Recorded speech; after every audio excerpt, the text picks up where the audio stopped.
Bitcoin questions.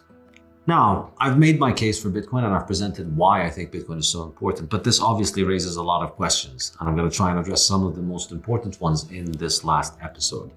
I think the most obvious question that comes to mind is, what guarantees that Bitcoin supply is actually going to be fixed at 21 million? It is, after all, just software, and with a click of a button, you can change any software, and you can change it from 21 million to 21 billion coins, and then everybody who's got their money in Bitcoin right now will witness it devalued enormously by such a small change.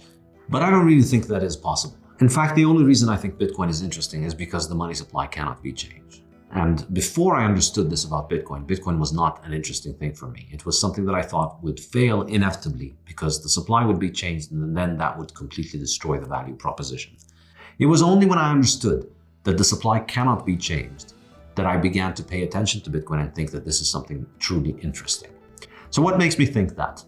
The important thing to understand is that Bitcoin, as I said, is a peer-to-peer network. It is a network that doesn't have any masters. It doesn't have any admins. It doesn't have anybody in a position of authority that can decide who gets to be in the network and who gets to be outside of it.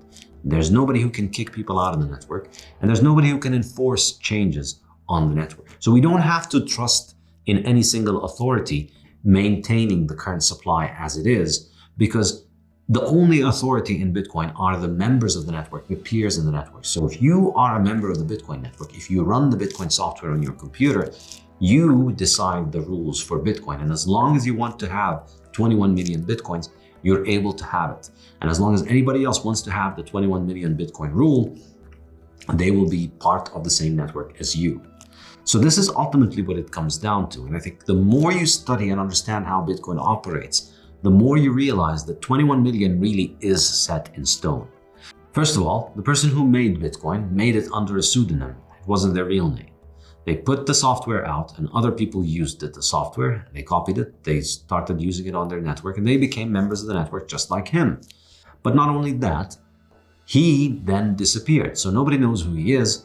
And he's no longer part of the network. Nobody knows why he's disappeared, but it doesn't matter anymore. Just like many technologies that we use today, we don't know who invented them. We don't know who invented the wheel, but the wheel works and we all use it every day. And similarly with Bitcoin, we don't know who invented it, but what matters is that it works.